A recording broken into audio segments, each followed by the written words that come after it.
Online classes में सभी बच्चों का स्वागत है। बच्चों, अपना 8वां चैप्टर चल रहा था, उसमें आज हम पढ़ाते हैं आपको पौधों के अनिवार्य पोषक तत्व। ध्यान रखना है, पौधों के लिए अनेक पोषक तत्वों की अर्थात खनिज तत्वों की आवश्यकता होती है, जिनको हम खनिज पोषक भी कहते हैं। बहुत सारे तत्व खोजे जा चुके हैं, जिनमें से 60 तत्वों की पौधों के लिए उपस्थिति दर्शाई गई है। अब ध्यान रखना है, इन 60 तत्वों में से कुछ तत्व पौधों के लिए अनिवार्य होते हैं, आवश्यक होते हैं।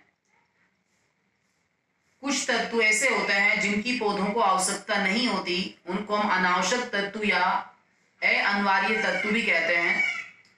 ध्यान रखना है बच्चों। अब जो अनिवार्य पोषक तत्व हैं, अनिवार्य पोषक तत्व का मतलब क्या है? जिनकी पौधों को विशेष आवश्यकता होती है, अर्थात यदि उन तत्वों की कमी हो जाए तो उनके अंदर बहुत सारे लक्षण उत्पन्न हो जाते हैं। तो अनिवार्य पोषक तत्व जो 17 पोषक तत्व हैं, उनको अनिवार्य पोषक तत्व माना गया है। अब उनको अनिवार्य पोषक तत्व का महत्व क्यों दिया गया है, तो सुनिए। पौधों की वृद्धि, विकास, उनके जनन के लिए, उनके जीवन चक्र के लिए इन तत्वों की विशेष आवश्यकता होती है, इसलिए इनको अनिवार्यता का महत्व दिया गया है। दूसरी बात, एक तत्व पौधे के लिए एक विशेष कार्य के लिए आवश्यक होता है, उसकी पूर्ति किसी अन्य पोषक तत्व के माध्यम से नहीं की जा सकती, इसलिए भी इनको अनिवार्य पोषक तत्व कहा गया है। तीसरी बात, पौधों के अंदर बहुत सारी उपापचय क्रियाएं होती हैं, जिसमें श्वसन, उत्सर्जन, इनके लिए भी विशेष पोषक तत्व की आवश्यकता होती है, इसलिए भी इनको अनिवार्य पोषक तत्व कहा जाता है। और यदि इनकी पौधों में कमी हो जाए तो पौधों के अंदर विशिष्ट लक्षण उत्पन्न हो जाते हैं। अब ध्यान रखना है बच्चों, अनिवार्य जो पोषक तत्व हैं, उन्हें पौधों में उनकी उपस्थिति के आधार पर दो भागों में बांटा गया है। वृहद पोषक तत्व, जिसको प्रधान पोषक तत्व या गुरु पोषक तत्व भी कहते हैं, दूसरे नाम भी आपको याद रखने हैं। सूक्ष्म पोषक तत्व, जिसको गौण पोषक तत्व या लघु पोषक तत्व या अप्रधान पोषक तत्व भी कहा जाता है। दो श्रेणियों में विभाजित किया गया है। पहला पढ़ेंगे बच्चों, वृहद पोषक तत्व। ऐसे पोषक तत्व जिनकी पौधों में जिनकी मात्रा पौधों के 1 ग्राम शुष्क भार में 1 मिलीग्राम उपस्थित हो या इससे अधिक उपस्थित हो, तो उसे हम कहेंगे वृहद पोषक तत्व या प्रधान पोषक तत्व या गुरु पोषक तत्व। इनकी संख्या बच्चों 9 होती है, ध्यान रखना है, जिसमें carbon, hydrogen, oxygen, nitrogen, phosphorus, potassium, sulphur, magnesium और कैल्शियम, ये 9 तत्व वृहद पोषक तत्व में आते हैं। उसके बाद ध्यान रखना है बच्चों, सूक्ष्म पोषक तत्व। ऐसे तत्व जिनकी मात्रा पौधों के 1 ग्राम शुष्क भार में 1 मिलीग्राम से कम उपस्थित होती है, अर्थात पौधों के लिए बहुत ही कम आवश्यक होते हैं, उन्हें सूक्ष्म पोषक तत्व कहा जाता है।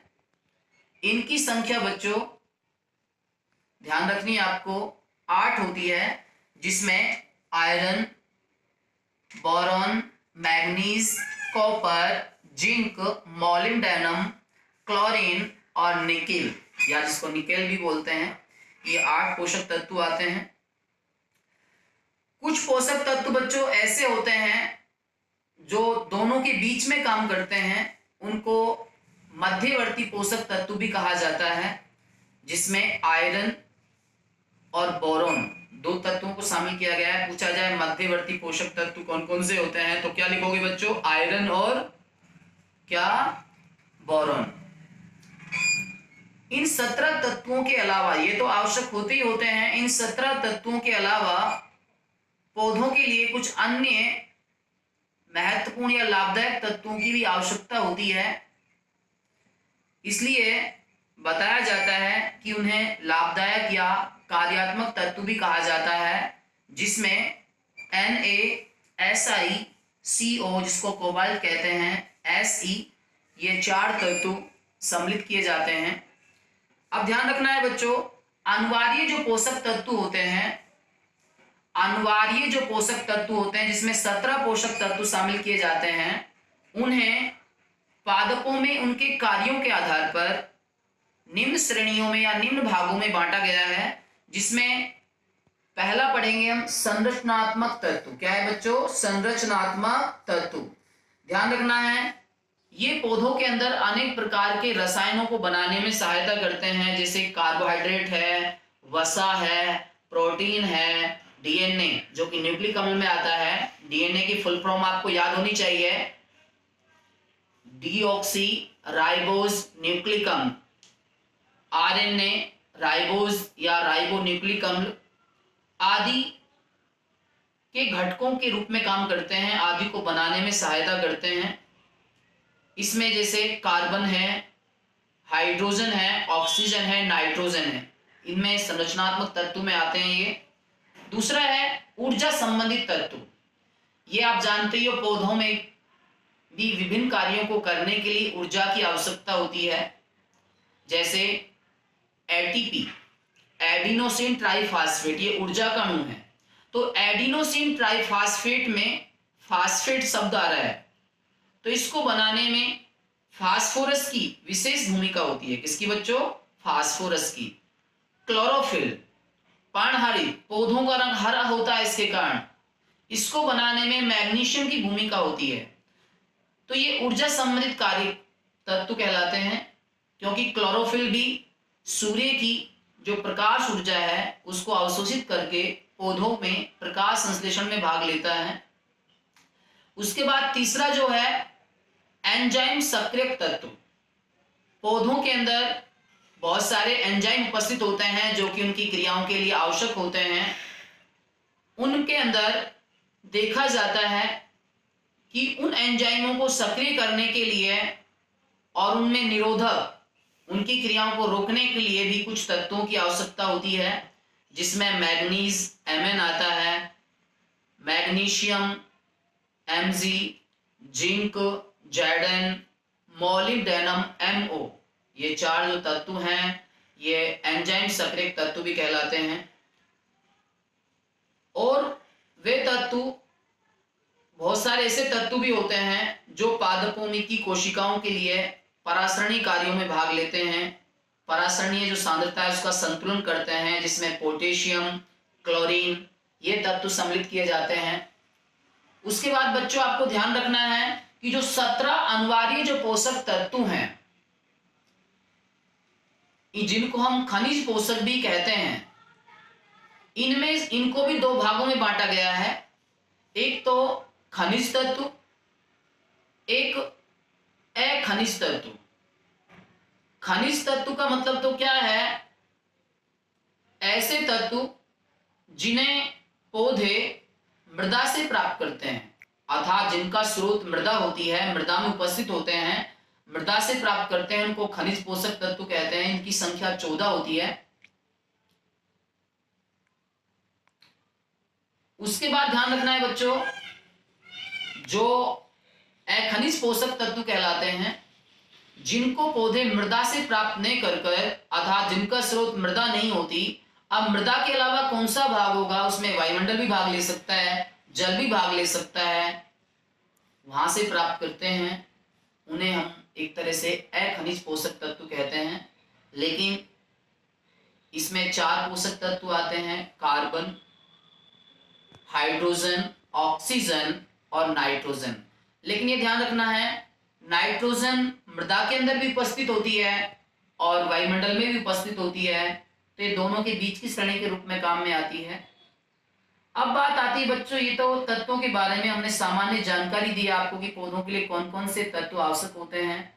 लेकिन अब पौधों के लिए इनकी भूमिका क्या होती है, कि पौधों के लिए किस प्रकार काम करते हैं, पौधों के लिए ये किस तरह से कार्य करते हैं। तो ध्यान रखना है बच्चों, अब इन 17 जो अनिवार्य पोषक तत्व हैं, इन तत्वों के बारे में हम एक एक तत्वों के बारे में विस्तार से हम पढ़ेंगे। और आपको ये ध्यान रखना है कि पौधे इसे किस रूप में प्राप्त कर रहे हैं, पौधों के लिए इनकी किस प्रकार आवश्यकता है, और यदि पौधों में इन पोषक तत्वों की कमी हो जाए तो उनके अंदर किस प्रकार का विकार, किस प्रकार के लक्षण, किस प्रकार के रोग उत्पन्न होंगे, ये आपको ध्यान रखना है।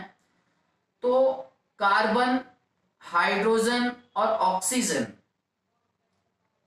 इन तीन तत्वों के बारे में हम पहले बता रहे हैं आपको। कार्बन है जो, इसको पौधे CO2 के रूप में प्राप्त करते हैं वायुमंडल से। दूसरी बात, हाइड्रोजन है, इसको पौधे जल से प्राप्त करते हैं, क्योंकि जल का जो फॉर्मूला या सूत्र होता है वो H2O होता है। उसके बाद ऑक्सीजन है, ऑक्सीजन को पौधे CO2 के रूप में भी प्राप्त करते हैं और O2 के रूप में भी प्राप्त करते हैं, और ये पोषक तत्व पौधों की वृद्धि और विकास में सहायता करते हैं। उसके बाद हम पढ़ेंगे बच्चों नाइट्रोजन। तीन तत्वों के बारे में एक साथ बताया है। नाइट्रोजन, ध्यान रखना है इस तत्व की पौधों को सबसे सर्वाधिक आवश्यकता होती है। ध्यान रखना है, क्योंकि हम थोड़ा सा बताना भूल गए थे पहले कि इसमें वृहद पोषक तत्व हैं, इनको भी आगे चलकर दो श्रेणियों में बांटा गया है। प्राथमिक वृहद मात्रक पोषक तत्व और द्वितीयक वृहद मात्रक पोषक तत्व, जिनकी इनमें भी जो 9 तत्व हैं, इनमें भी सबसे ज्यादा पौधों को 3 तत्व आवश्यक होते हैं। NPK, नाइट्रोजन, फास्फोरस और पोटेशियम। इनको इन तत्वों की सबसे ज्यादा आवश्यकता होती है पौधों को, इसलिए इनको प्राथमिक दर्जा दिया गया है। इनके बाद जो तत्व काम में लिए जाते हैं वो 3 तत्व हैं, कैल्शियम, मैग्नीशियम और सल्फर। इसके बाद जो शेष बचे होते हैं उनको काम में लिया जाता है, उनको हम तृतीयक में भी शामिल कर सकते हैं। तो अब दोबारा से टॉपिक पर आते हैं। कौन सा चल रहा था बच्चों? नाइट्रोजन। ध्यान रखना है इसकी पौधों को सबसे ज्यादा आवश्यकता होती है, सबसे सर्वाधिक आवश्यकता होती है। आपसे पूछा भी जाए कि ऐसे 3 पोषक तत्वों के नाम लिखिए जिनकी पौधों को सबसे ज्यादा आवश्यकता होती है, सबसे सर्वाधिक आवश्यकता होती है, तो NPK, नाइट्रोजन, फास्फोरस और पोटेशियम। तो हम बता रहे हैं आपको नाइट्रोजन वायुमंडल से प्राप्त करते हैं और मृदा से भी पौधे प्राप्त करते हैं इसको, लेकिन किस रूप में ये पौधों को प्राप्त होती है? ध्यान रखना है, नाइट्रेट और नाइट्राइट और अमोनियम आयन के रूप में से पौधे प्राप्त करते हैं। पौधों को इसकी आवश्यकता किस प्रकार होती है? एक पौधा लगातार वृद्धि कर रहा है अर्थात वृद्धिशील विभज्य ऊतक है, कलिकाओं तथा जो जीवित कोशिकाएं होती हैं उनमें सर्वाधिक इसकी आवश्यकता होती है। पौधों के अंदर एमिनो अम्ल है, प्रोटीन है, न्यूक्लिक अम्ल जिसको DNA, RNA हम शामिल करते हैं, पर्णहरित है, विभज्य ऊतक है, विटामिन है, हार्मोन्स है। इन सभी के संगठक के रूप में तत्व काम में आता है। कौन सा? नाइट्रोजन। अब ध्यान रखना है न्यूनता के लक्षण, इसकी कमी यदि पौधों में हो जाए तो क्या प्रभाव पड़ेगा? तो ध्यान रखना है इसकी कमी से सबसे पहले आपको ध्यान रखना है पौधों में हरी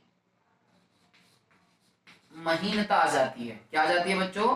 पौधों में हरी महीनता। इसका मतलब क्या है?